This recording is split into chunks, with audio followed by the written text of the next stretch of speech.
They say revenge is a dish best served cold. Well, mine was ice freaking cold. She broke my heart, played me like a backup plan, and then had the audacity to come crawling back like nothing ever happened. But I had a plan months in the making. And when she finally let her guard down, then came the emotional manipulation. He'd gaslight her, make her question herself constantly. You're overthinking. You're too sensitive. Stop acting crazy. Seeing someone you care about being destroyed by someone they think loves them? That kind of pain sticks with you. I wanted to scream at her, tell her she deserved better, that I would never treat her like that. I forced myself to move on. I got with a girl who actually liked me back, tried to build something real. And for a while, I was okay. I was healing. But little did I know, everything was about to flip. But who was I? Just the quiet guy in the background. 5 months into their relationship, Jordan and I had our falling out. And even if she did, she'd stay. She always does. I finally told him he couldn't treat women like that what he was doing to her wasn't love, it was control. I couldn't keep pretending like I didn't care, like I wasn't disgusted by the way he treated her. A few days later, he blocked me on everything, started spreading rumors that I was obsessed with his girl, that I'd been trying to steal her from the start. And the worst part? Some people believed him. My phone got real quiet. Group chats went silent. Friends started acting different. The social circles we'd built together suddenly closed off without me in them. So I told him straight up, you don't deserve her. But when we met up at the park the next day, her eyes told a different story. She looked nervous, fidgeting, glancing around like she was working up the courage to jump off a cliff. I'd lost people I thought were real, but I could live with that. My stomach dropped, my heart jumped, and my brain froze all at once.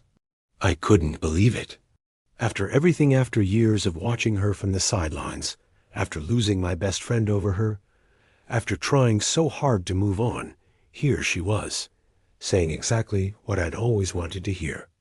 What I couldn't live with was sitting back while someone I cared about got torn apart by someone who saw her as disposable. I just stared at her, trying to make sense of it all. She took my silence as rejection and started backpedaling. I know it's messed up, and I know you're with someone, but I couldn't keep pretending like I didn't feel anything. I needed you to know. You treat her like garbage and call it love. I'm not cool with it anymore. She wasn't flashy or dramatic, just real, genuine. Said she was done with him, done with the lies, done with the pain. We talked about everything, our past, our pain, our fears. For the first time, I felt like she truly saw me. Not as Jordan's friend, not as the quiet guy on the sidelines, but as someone she wanted. She said she wanted something real, and that she believed she could have that with me. She'd smile at me like I was the only one in the world. She'd ask about my day and actually listen. She called me her safe space, her peace. And yeah, I believed her. She made me laugh when I thought I'd forgotten how. She cared about me without games or guilt trips. And little by little, Alana and I had just spent the weekend together, laughing like kids again, watching movies, sharing secrets in the dark. For once, life felt soft, easy, like maybe the worst was behind us. On one side, there was my girlfriend, sweet, loyal, the one who helped me pick up the pieces after everything with Jordan. For the first time in years, I felt like the universe was giving me a win, like all the pain I went through wasn't for nothing. I wanted it to be a sick prank, a twisted test, but the look on her face said it all. It wasn't a mistake. It was a decision. The loyal choice. But I didn't. I knew she wasn't fully over him, even if she said she was. But the other part of me, the one that had loved her silently for years, was screaming that maybe this time you won't get burned. The same guy I had walked away from because of how he treated her. And now she was back in his bed? That I wasn't ready. that it wasn't fair to string her along if I wasn't 100% in. So I swallowed the betrayal and kept chasing, kept hoping, kept trying to be the guy she said she needed. It was a lie, and deep down I knew it. But I convinced myself that if I didn't at least see where things could go with Alana, I'd regret it forever. On the other side was Alana, the girl I had loved from afar, the one who haunted every what if in my head. Her voice on the phone changed, like she was there, but not really. And then came the gut punch. Like I'd just been a pit stop on her way back to the same cycle. I kept thinking back to those little moments we'd shared, the times she'd laughed at my dumb jokes, the glances that lingered too long, the times I wondered if she felt it too. I let myself think I was the ending to her story when I was barely a footnote. Just a quiet exit while I stood there like a ghost haunted by what we could have been. And now I knew she did. I started to feel like maybe I could move on. Not fully. I was the bandage. He was the wound she couldn't stop picking. Maybe I didn't need Alana. Maybe I was finally free of all that pain. He didn't take it well. He called me fake, accused me of trying to steal his girl. And just like that, our friendship was over. Why confess? Why build something with me just to throw it away? The friend who was always nice. The one who never made a move. Not after everything I'd seen. This time, not as Jordan's girlfriend, but as someone who finally saw me. I still remember the day everything boiled over between me and Jordan. We were chilling in his room, same as always, when he casually dropped that he'd hooked up with another girl the night before again.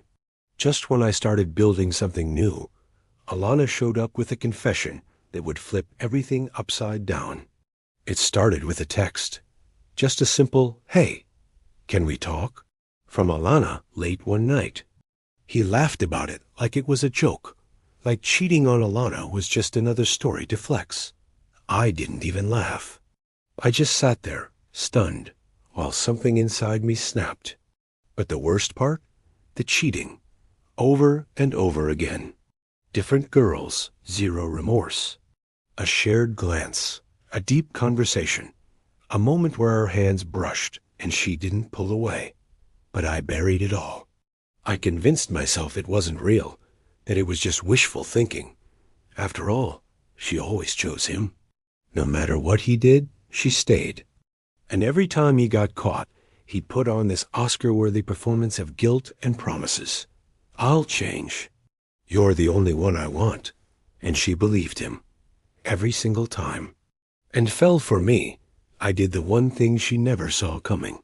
This isn't just a love triangle gone wrong. Because, yeah, I had feelings for Alana. I had since the beginning. But I never said a word. She was with Jordan, my best friend. And I wasn't the type to make things messy. So I stayed silent. I watched from the sidelines as he broke her down bit by bit.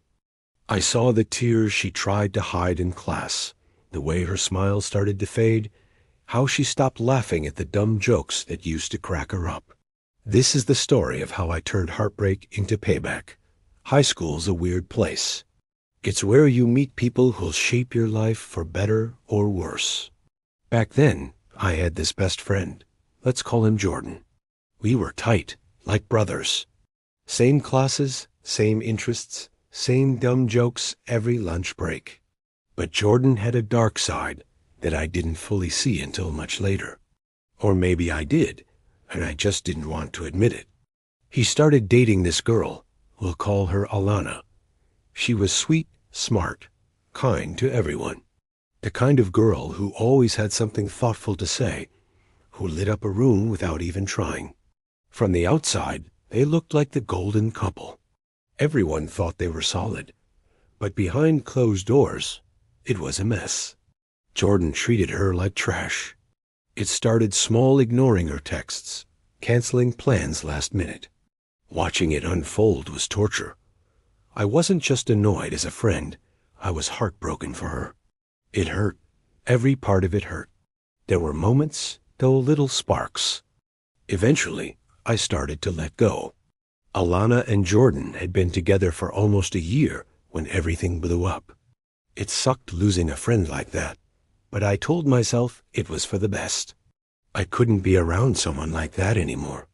And just as I was starting to rebuild my life, just as I thought I'd moved past all the feelings, Alana walked back into it. You ever think about how she'd feel if she found out? I asked him. He rolled his eyes. Bro, she's never gonna find out. That was it. His face twisted. What? You trying to be some kind of white knight now? You think you're better than me? That was the last real conversation we had. Standing up for what I believed in doing the right thing left me more alone than I expected. And yeah, it hurt. I'd lost a best friend. So I kept my head down, focused on school, focused on healing. And eventually, someone new came into my life. For a while, it felt like peace. No drama, no chaos. Just something simple and good. But peace doesn't last forever, especially when the past isn't finished with you. At first, I thought she was going to ask about Jordan, maybe something to do with their drama. And then she just said it. I have feelings for you. I've had them for a while. The world kind of stopped in that moment. I didn't know what to say. I'm sorry, she mumbled. And that's where the emotional war started. I wish I could say I made the smart choice. Instead, I sat with those words, I have feelings for you, looping in my head until they drowned out everything else. So I did something I never thought I'd do. I broke up with my girlfriend. I told her I needed time to figure myself out. Alana left Jordan the same week. And just like that, we started talking. Every day. Texts that turned into calls. Calls that turned into late-night walks. We weren't official yet, but it felt like it was building to something. Something real. Something worth the chaos we left behind. I was happy. Really, genuinely happy. But that's the thing about hope. It makes you vulnerable. It makes you believe that maybe this time, things will be different. I should have seen it coming. Because when something seems too good to be true, it usually is. I remember the day like it was yesterday. Everything felt normal, maybe even better than normal. And then, it all shattered. She went quiet. Started taking longer to reply to messages. Said she was busy. I need to tell you something. My heart sank instantly. That sentence never ends well. She didn't sugarcoat it. She didn't spin it. She just said it. I slept with Jordan. The name hit like a brick to the chest. My old best friend. The one who broke her again and again. The same guy she cried over in my arms. My mind went blank. For a second, I thought she was joking. She said it just happened. That she didn't know why. That she was confused. That she felt guilty the moment it was over. And like a fool, I nodded. I listened. I even said, I understand. Because part of me did. I'd seen the way trauma bonds work. Screaming at how unfair it was. Screaming at how stupid I'd been. Screaming at myself for letting my guard down. Still, I forgave her. I use quotes because it wasn't real forgiveness. It was desperation. I didn't want to lose her, not after everything. But you can't chase someone who's already running back to their past. It didn't take long. A week, maybe 2. Then she dropped off completely. No calls, no texts, no explanations. And then I saw it. A new post on her Instagram. Her and Jordan. Smiling. Like nothing ever happened. I was gutted. Not just because I'd lost her, but because I'd let myself believe. She didn't even tell me. No closure, no goodbye. I kept asking myself, why did she come to me in the first place? The truth? I don't think she ever really left him. And me? I was left bleeding again. It was late 2 a.m., kind of late when I got the message. Can I call you? I stared at the screen for a long time. I already knew what it was about. I didn't need to ask. When she finally did call, her voice cracked before she even said hello. And just like that, I knew Jordan had done it again. He cheated. Again. Same old story. Different girl, same excuses, same pain. She cried for an hour straight. Not the quiet, graceful kind of crying, the messy, ugly kind. The kind where your voice shakes and your chest heaves, and you sound like you're falling apart. And I just listened. Didn't say much. Just let her fall apart in real time, like she had so many times before. When the crying slowed, she whispered, "I should have stayed with you." It hit differently this time. The part of me that used to ache for her was gone. All that was left was a cold kind of clarity. I wasn't her peace. I wasn't her person. I was her safe zone. The emotional pit stop she ran to every time he hurt her. I didn't feel warmth or hope like I had before. I didn't feel special. She'd shown me exactly who she was, and this time I wasn't going to ignore it. I felt nothing.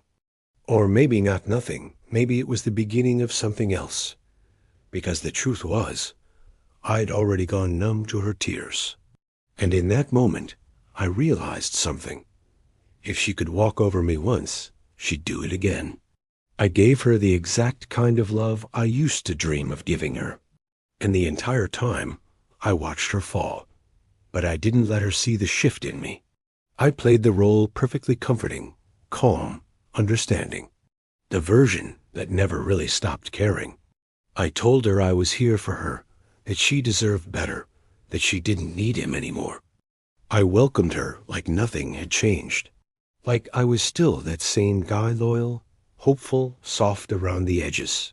But I wasn't, not anymore, and she believed it.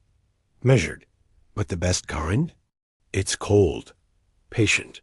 It wears a smile, not a snarl. And that's exactly how I played it. Not in the way she thought. She leaned into me like I was her anchor again, like I was still holding on. But I wasn't. The love was gone, replaced by something sharper, something colder. The kind where you smile through it, bide your time, and wait for the perfect moment. I started to plot not in a psychotic way, not in some twisted thriller type of way, but in a quiet, calculated way. Because if she could break me without a second thought, she had to know what it felt like. She was vulnerable, craving stability, and I made sure to be everything Jordan wasn't. I listened. I supported her goals.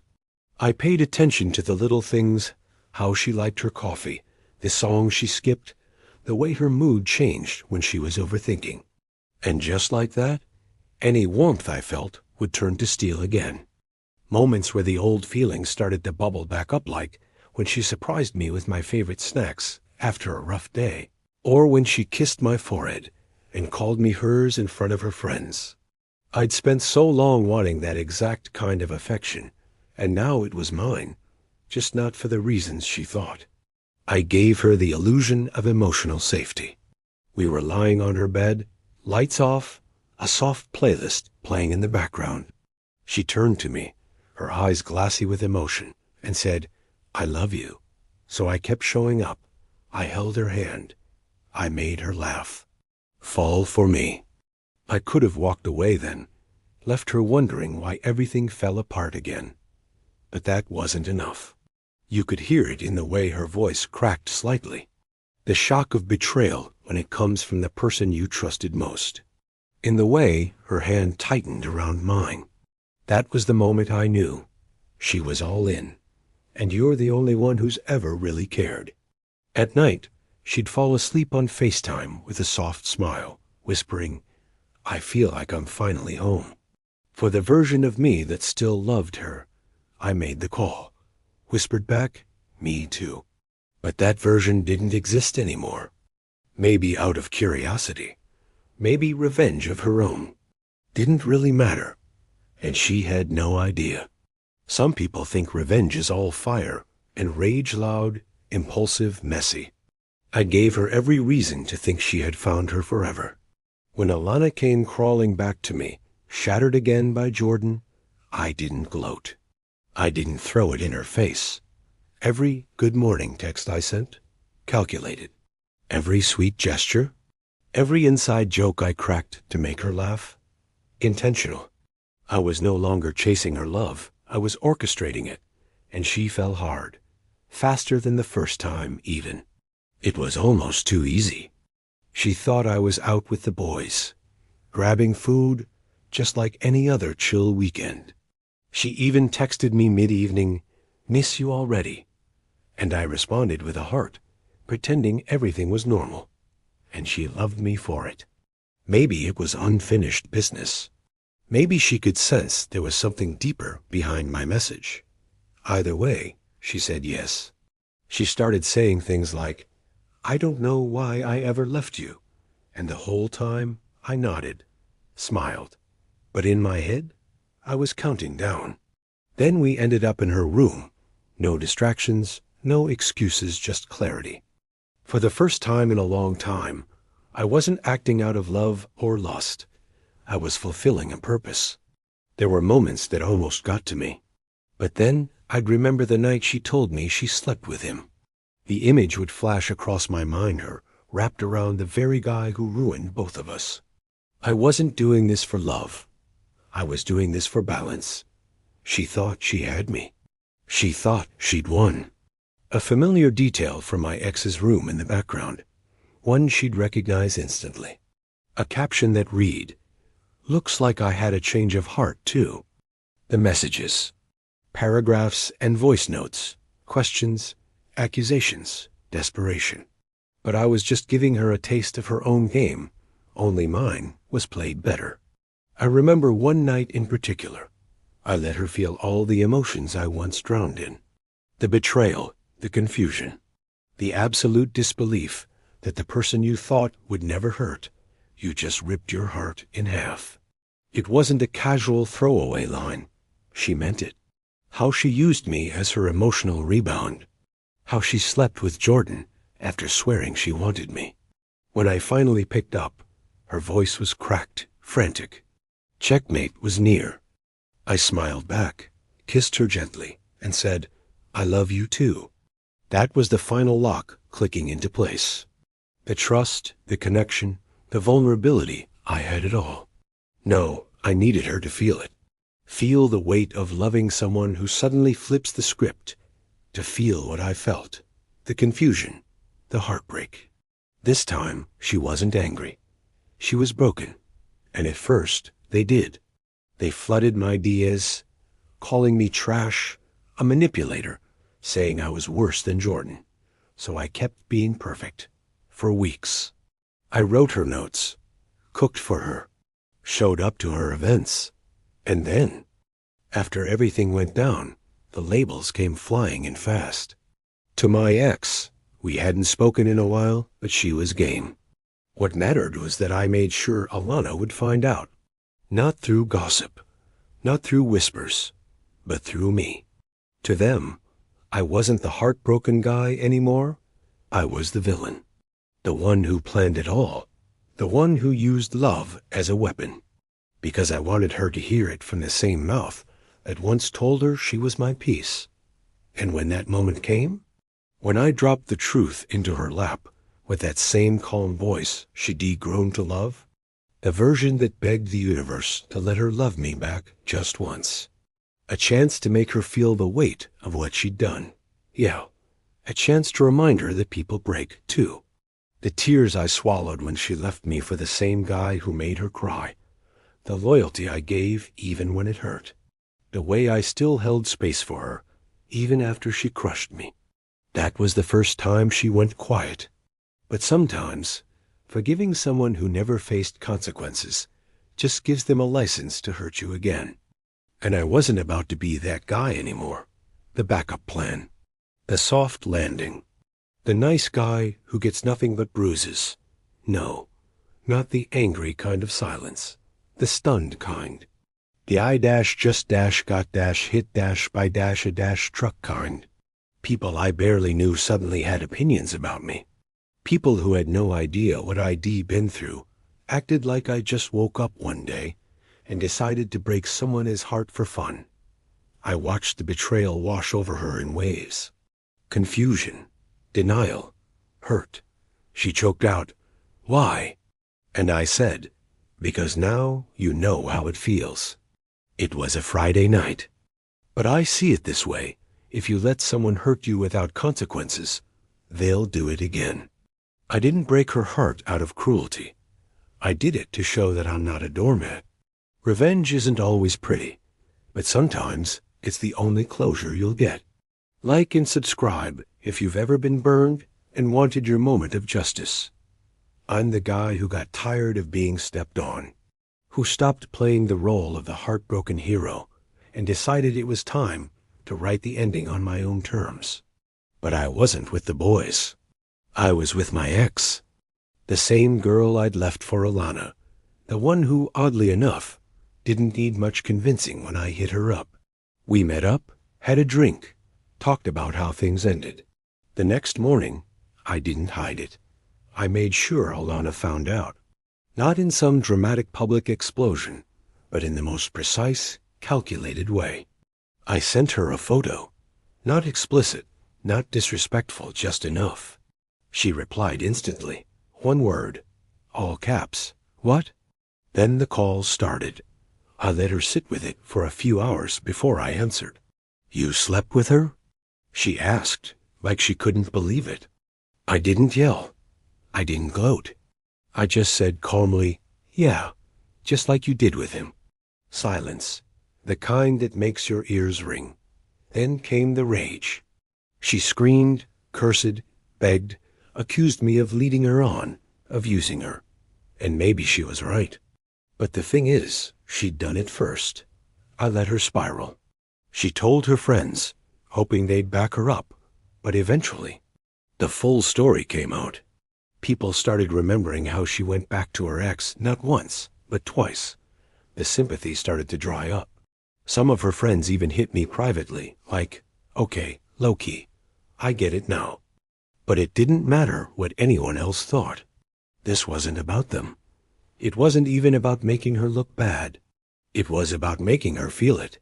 Feel the sting of betrayal she handed out so carelessly.